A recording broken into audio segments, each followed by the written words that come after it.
sheekotiin beekamtii Harargee lixaa sheekotiin beekamtii.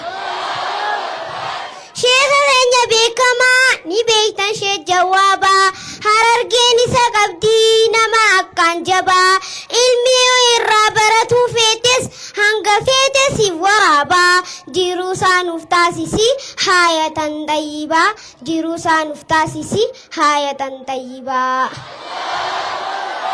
Sheerri jaalu seen abbaa majriisaa booteen iddoo isaa magaalaa baddeessaa hawaasa ni jaalataa yoo rakkootti dhiisaa dukkana wallaalaa keessaa isaan baasaa.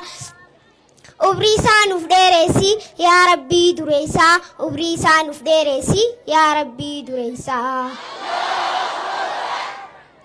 Biyyi didiin hin qabne wallaahi eessa biyyi didiin qabdu hubadhaa dureessa sheerri jaal jabeeffadha yaa warra baddeessaa sheerri jaal jabeeffadha yaa warra baddeessaa.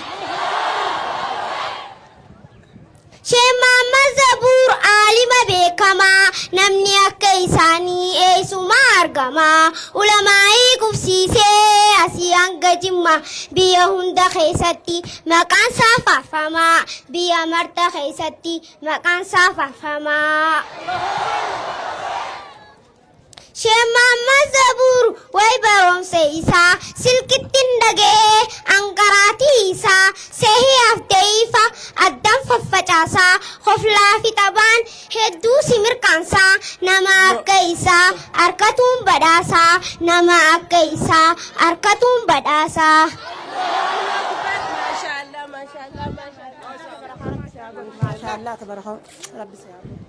Yaa obboleeyyan koo kan xiqqaa fi guddaa sheerri jaalu seena guusiniif yaadaa akka isin milkooytan fadhiin isaa guddaa hottuutii baradhu qabadhu toohida hottuutii baradhu qabadhu toohida.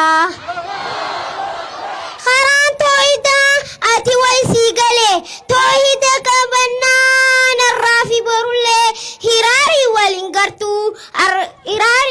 gartuu gammachuu malee hiraarii waliin gartuu gammachuu malee.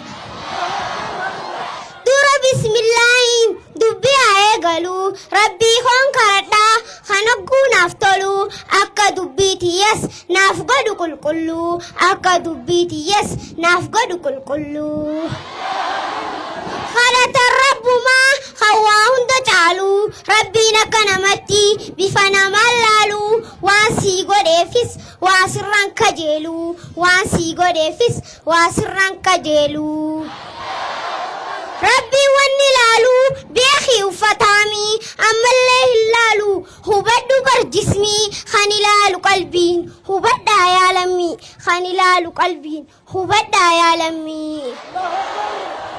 Kanaafuu dhiyaa qulqullaahi yaa namaa amilee dheeradhu gargaaraan rabbumaa diinii fi duniyaanis duratti argama diinii fi duniyaanis duratti argama.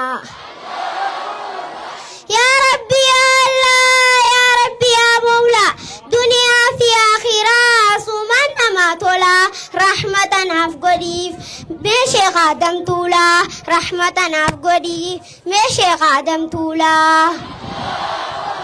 Madda harashii jalqabni awwala suuqulirraa eegalee bar Sheekh Adam Tuula achirraa eegalee baadiyyaaf magaalaa namuu barachaa jiran ganamaaf galgalaa tokko osoo nafiin kan dhiiraa fi dhalaa ifirraa eegaa jiran dukkana wallaalaa tanaafin hin daganne an Sheekh Adam Tuula tanaafin hin daganne an Sheekh Adam Tuula.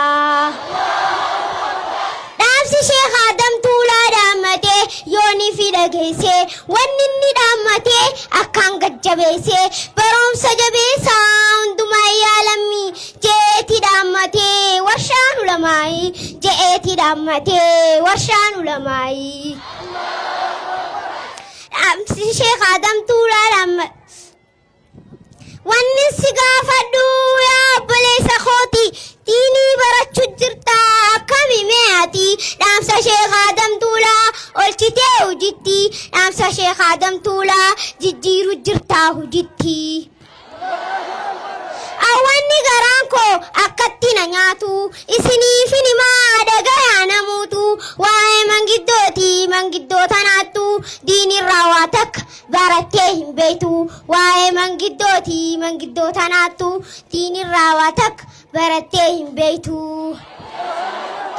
Wallahi somne dhugaan dubbatu jira osoo nama gaafadhee sharxii salaatarraa mangiddoon deebiftuun jirtu way bada khasaaraa mangiddoon deebiftuun jirtu way bada khasaaraa. Zabana dargiisan wanni takka taate waraanni hawaasaa uleedhaan jammartee hawaasni firra sheekatti himattee hawaasni firra sheekatti himattee.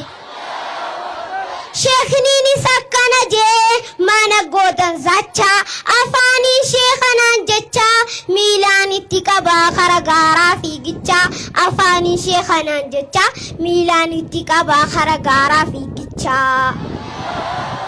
Akkana jechuun kiyya kun yoonii fi hubattan harkaan jimaa ciccirachaa gurraan akkana dhaggeeffattan harkaan jimaa ciccirachaa gurraan akkana dhaggeeffattan.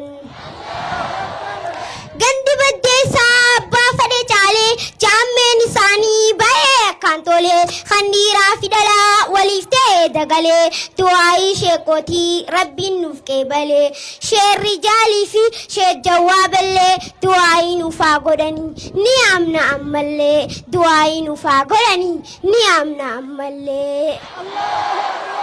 Sheekni bareedaan tokko maal jee gaafa dhufu ciroo dardarri diin hin beekne kan hogguu qama hucaa coroo dardara akkasiisaniin waan jee mee dhagee hiqeerroo wallahi miskiina jehen sheemiini biroo wallahi miskiina jehen sheemiini biroo.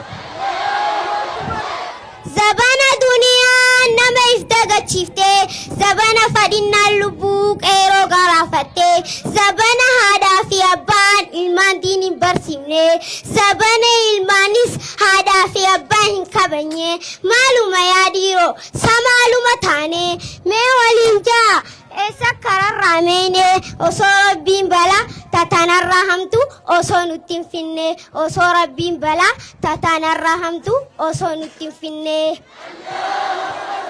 TikTok irra teessee laal hunduu mirqaantee quraana rabbii bareedaa san namuu lafatti dhiifne quraana rabbii bareedaa san namuu lafatti dhiifne.